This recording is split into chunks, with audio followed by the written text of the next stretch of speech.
Good day, everyone. It's Lewis. And Kevin. And welcome to Good Critic, Bad Critic.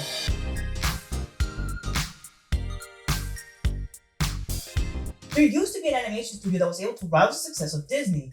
They're known as Dreamworks Animation. When they started out, they were responsible for amazing animated features like Prince of Egypt, Ants, and most definitely Shrek, which broke new grounds in both genre and box office. But as the company evolved, the films they produced started decreasing in quality hard, releasing movies that are either completely hated or completely forgettable. Well, I wouldn't say that. Even some of their more modern animated films are actually pretty amazing. Alright, mention one generally amazing modern Dreamworks film that is not How to Train Your Dragon. Well, there's Peabody and Sherman. Oh, and Captain Underpants. Those are films that people liked. That is well known, Lewis. Yeah, I got nothing. Exactly. Dreamworks has become nothing more than a meme nowadays. Quite literally, after Shrek, they have never been able to replicate that exact same level of quality. If that's the case, let's look at one of the more beloved films that was released after Shrek. Lewis, if you pick B-Movie, The Boss Baby, or even Trolls, I will reach to this webcam and strangle you! Saving those for another time. Well, if that's the case, then we'll take a look at Kung Fu Panda. Damn it. Released in 2008, this is the 16th animated movie made by the company. This was a surprise for most people because when the trailer came out, people thought it would suck. However, once it did come out, it was beloved and is considered one of the best animated movies. I'll be honest with everyone. I don't remember much about this movie. I never saw it in theaters. I think we rented it once on DVD and probably glimpses of it on TV. But in general, I don't have a lot of memories with this movie. Well then, this is a good time than any to give it a watch. Yeah, I guess. The film begins with a beautifully animated 2D opener, describing the legend of a kung fu warrior who could defeat any foe worthy of him. I kinda wish the whole movie was in this art style. Shame they had to ruin it with the awkward dialogue though. Blind from overexposure to pure awesomeness. He's too awesome! Oh yeah, they say the word awesome so much in this movie. You know what? Let's play a little game. Take a shot every time they say the word awesome. They say it 3 times in the opening alone, by the way. However, this legend is nothing more than a dream. A dream? God damn it. Imagined by our main character Poe, voiced by Jack Black. Jack Black? Was he that desperate after Nacho f***ing Libre? This definitely makes up for his appearance in Shark Tales. Poe works for his father, Mr. Ping, who I believe to be the pinnacle of capitalism due to the fact that he cares more about his noodle shop than his own goddamn son. Even his family won in a gamble. We then transition to Master Shifu training his team, the Furious Five, who... Actually, I don't think the movie ever explains who or what the Furious Five are. It's pretty obvious that they are the protectors of this village, and possibly all of China. Perhaps. But the movie never directly states that, so as far as I know, they're just people who are super obsessed with Kung Fu. Anyway, Shifu is summoned by Master Oogway. I'm gonna bring a positive here. Master Oogway is the main saving grace of this movie. I could listen to this turtle talk for hours and never get bored. Whoa, this is new for you. Don't get used to it. I'll probably never do that ever again. Oogway informs Shifu of his vision that Tai Lung is gonna return, and Shifu sends a messenger goose to warn the warden. Though, Oogway believes it's now time for the dragon warrior to be chosen. The entire valley is told about this, and Poe goes to see himself. Not before his capitalist father forces him to take a noodle cart up there and sell noodles. I swear to God, he had to commit a crime at some point. He just wants to sell noodles. How does that relate to a crime? Oh, you have no idea. Poe arrives to the temple but must get there via an overly long staircase. Let the tournament begin! Wait, like the Mortal Kombat tournament? What? No, we are not doing a callback to a previous- Oh, you son of a bitch. Poe arrives only for the door to be slammed on him, so he thinks of various different ways to enter, resulting in many unfunny fat jokes. Like, seriously, we get it. He's fat. Eventually, he does get in via fireworks, just in time for Oogway to reveal the Dragon Warrior. What? What?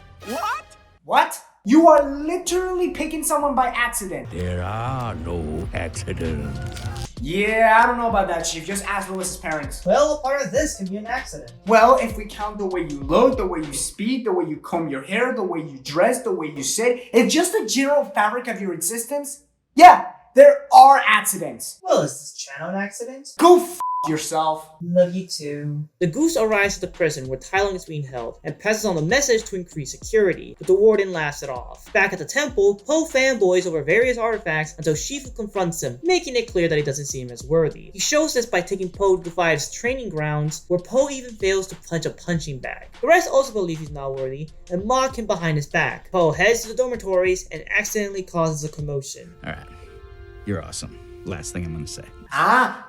He said it. Po eats his depression away until Oogway. Yes! Go on! Oogway motivates Po to not focus on the past or the future and enjoy the present. A good piece of advice that Po takes to heart. We cut back to the prison where Tai Lung uses the goose's feather to escape the contraption. Okay, pause for a minute. The movie earlier described that the turtle-like shell on Tai Lung's body is supposed to immobilize him. So how is he able to move his tail? It's part of his body and nervous system. He should not be able to move that. Tai Lung has spent a long time there. He probably managed to figure out how to regain movement in his tail. Alright, let's assume that's the case. But keep in mind, there's over 1,000 guards looking over one prisoner. So that implies that a few dozen of those are keeping an eye on Tai Lung.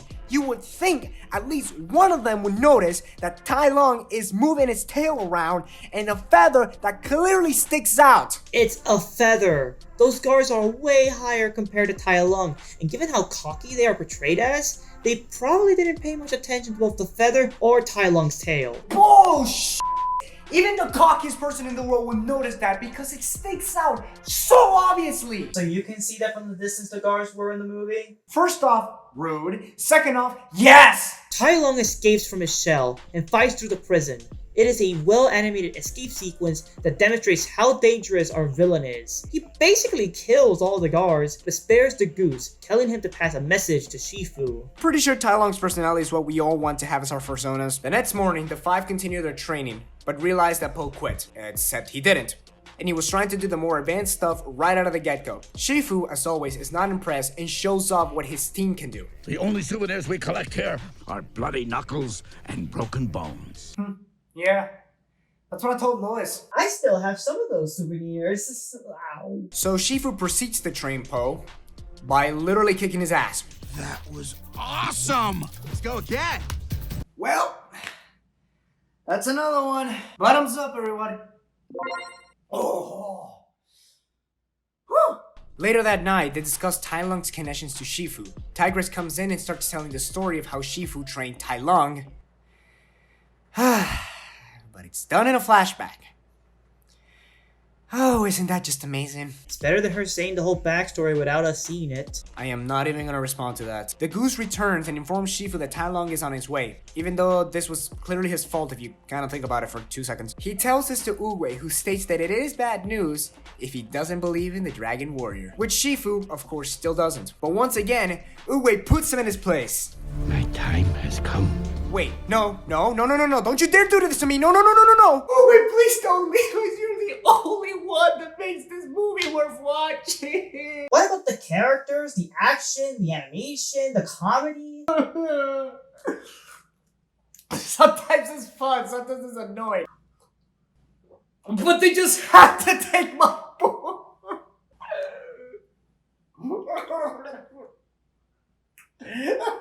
With Oogway gone, Shifu's only hope is Po. He informs Po of this, causing him to leave. Shifu tries to stop him, but Po has lost faith. Tigress eavesdrops on this and goes to the rest of the five to stop Tai Lung. The next morning, Shifu figures out to motivate Po to learn Kung Fu by using food.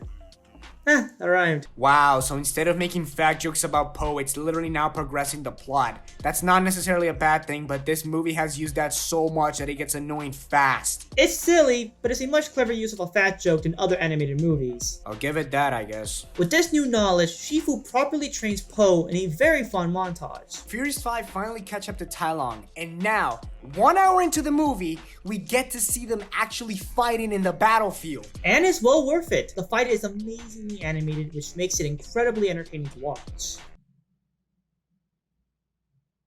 Anyway, the five defeat Tai Lung, except they didn't. Po and Shifu come back from training. I've done awesome! Yes, you have done awesome. Well, that's 2. Kevin, you probably shouldn't be drinking so much. Why? It's only water. Wait, that's only water? Yeah, man, you really thought it was alcohol? No. You gotta stay hydrated, boy. Make sure you drink enough water every day. I mean it. Don't make me come for you. The five return paralyzed, saying that Tai Lung is too strong, so Shifu decides to give Po the Dragon Scroll. After all this time, this powerful scroll that the movie has been hyping up and said to contain the ultimate power, it turns out to be nothing. Like literal nothing. So that means that it was all for nothing. We wasted an hour of our time for a disappointing payoff. I'm sure it's gonna have a deeper meaning later. So with that, Shifu decides that the village must evacuate and that he will face Tai Lung himself. The five and Po do so, and Tai Lung somehow teleported to the temple, leading into a fight with unnecessary dialogue. As Tai Lung nearly finishes Shifu, Po shows up and teases with the Dragon Scroll, forcing Tai Lung into fighting him. During said fight, it does nothing but callbacks to previous jokes and quirks from the movie, and they don't necessarily fight. It's just Po being Po, and somehow he's winning against Tai Lung. Well, Po's fighting style takes Tai Lung by surprise, so it makes sense that he would have the advantage. Eventually, Tai Lung gets his hands on the scroll, finding out it was nothing. Then we get this movie's excuse for it. There's no secret to power. It's believing you have the secret power. Can it get any more stupid than that? It's actually done pretty well. The whole point of the reveal is to show that there's no quick and easy way to get stronger. You have to work hard and appreciate your own strength. Tai Lung didn't see that and it drove him insane. But Po grew to love himself and that made him worthy of being the Dragon Warrior. I still think it's an afterthought because this movie barely played around the idea of appreciating who you are or whatever. Unless you're telling me that the constant fat jokes and overall silliness of Po actually set up for this type of payoff. Actually, yes. Shifu tries demeaning Po for who he was, and it led to no progress. But once he recognized Po's own advantages, he used them to properly train him. Well, still seems like an afterthought to me. Wait, why are you drinking? I haven't even said awesome. I'm staying hydrated. Leave me alone, you motherfucker. Po blows up Tai Lung, the whole village praised Po's victory, even the Furious Five respect him, and the film ends with Po checking on his master, with the two of them wanting to go get something to eat. Also, we get a cover of Kung Fu Fighting by Jack Black himself during the credits. We are not gonna play that. Well, there's always the remix of. No. Stop it. Just get to your conclusion. Oh, right, fine. Anywho, this is an amazing Dreamworks film. The story is simple but very effective, the characters are so likable that you're sucked into their story, the comedy is great at many points, the animation is fluid, the fight scenes are epic at points, and the message of loving yourself grabs me by the heart. This remains an amazing Dreamworks film. I give it an 8 out of 10. For a Dreamworks film, this is decent at best. The story, characters, and animation are nothing to brag about. It works, but my real problem comes with how the final act is portrayed, and it gave me a sour aftertaste. The comedy is either stupidly repetitive or made me exhale a little bit of air through my nose. At least this doesn't bother me. Dreamworks, you did something alright, but you could have done better. 7 out of 10. Trust me, guys, any films that can make a movie this is very impressive. Lois? Sleep with one eye open. Anywho, if you enjoyed the video, please consider liking, subscribing, sharing, pressing the bell icon, or leaving a simple comment. Or you just could, not do that. It really does not matter to me. Aside from that, I just hope you all have a wonderful Or terrible rest of your day. Kevin, were you serious about the whole sleeping with one eye open thing? Maybe I will, maybe I won't. Just don't be surprised when there's a bat in your throat. Well, that's not foreboding.